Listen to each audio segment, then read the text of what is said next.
Hello, I'm Tanique, and welcome to the Cops and Cribs presentation produced by Cribs for Kids National Infant Safe Sleep Initiative. You may be asking yourself, what is Cops and Cribs and why should I care? Well, our mission is simple, to keep all infants in a safe sleeping environment.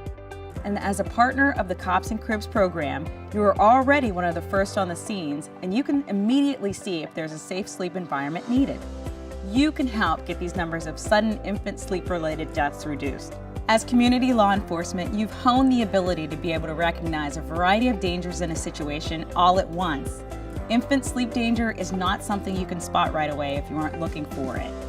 Now, this informational video will show you what to look for, and we will also explain why it's so important for you to be able to quickly assess the situation. Let's get started. Cribs for Kids was established in 1998 by Judy Bannon. She was the Executive Director of Sudden Infant Death Services of PA, a Pittsburgh-based nonprofit, when she came up with the idea for Cribs for Kids. It was then when she saw the need for this program after the drop in SIDS deaths was dramatic in affluent neighborhoods while the number of SIDS deaths in lower income communities remained the same. Judy knew there must have been a lack of essentials for safe sleep in low income neighborhoods, and the high rate of infant mortality must be attributed to the need for a safe place to sleep. The mission is very clear. Provide cribs to babies whose families cannot afford them, and educate mothers and caregivers about the dangers of unsafe sleep environments. Judy created Cribs for Kids to do just that, and you can help as part of the Cops and Cribs program.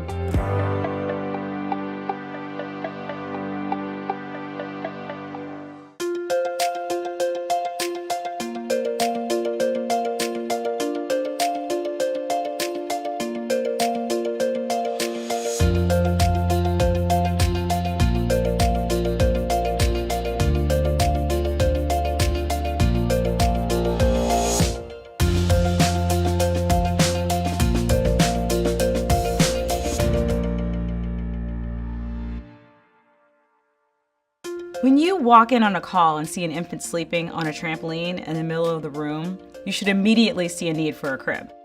Now, law enforcement agencies and first responders around the country have partnered up with Cribs for Kids to build Cops and Cribs. Cops and Cribs is committed to preventing sudden and unexpected infant deaths in the United States. Education is key.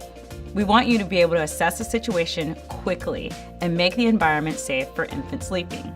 We want to expand our community policing policies and provide safe sleep tips, as well as free portable cribs to families in need. Remember the ABCs of sleep: alone, on the back, and in a crib. Here are some potential risk factors you may encounter. First, there's bed sharing, which occurs when a baby sleeps with another person anywhere but in a crib. Next is tummy sleeping, which is self-explanatory. Remember, on the back is best. The infant's sleeping surface is neither firm nor flat, which are two of the most important prerequisites for a safe sleep environment for infants. A soft surface such as pillows, cushions, or beanbags can be dangerous. The flexible surface might prompt the infant to assume a slumped position that could put extra pressure on the abdomen and compromise breathing. This may promote rolling to the side and create a suffocation risk. Make sure the crib is free of any toys, stuffed animals, or other objects that pose a suffocation risk. When you notice one of these three things, ask the person if there is a safe sleep environment and go through the steps as I just explained.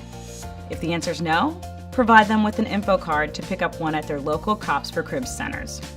In the case of babies, they can't take care of themselves. We have to.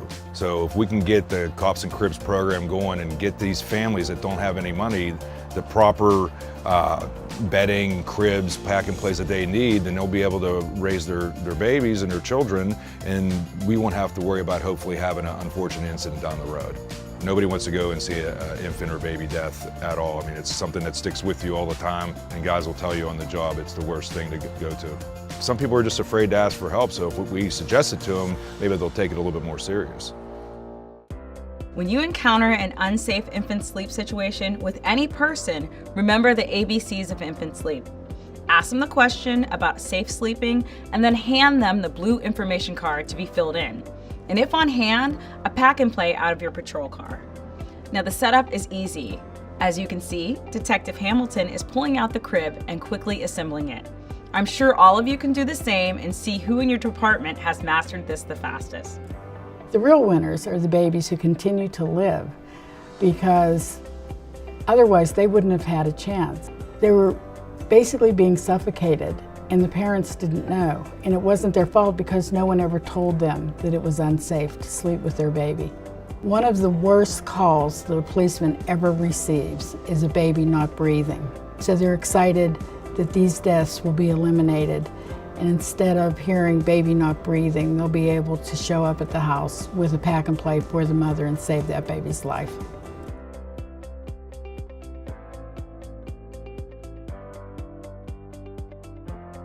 Because of Cribs for Kids and their partners, thousands of infant lives have been saved. By joining Cops and Cribs for Kids partners across the USA, you too can save countless innocent lives and make a difference in your community. As first responders, you have chosen to answer the call of protecting the people of your community. As a Cops and Cribs partner, you are stepping up to the much higher calling of guardian of those who are most vulnerable, our children. On behalf of all those who have lost infants and those who have contributed to make this life-saving program possible, thank you so much for taking the time to listen and learn about the Cops and Cribs program. These simple and straightforward measures can make a world of difference to an infant in danger or a family in need. Thank you so much from all of us here at Cribs for Kids, and be safe.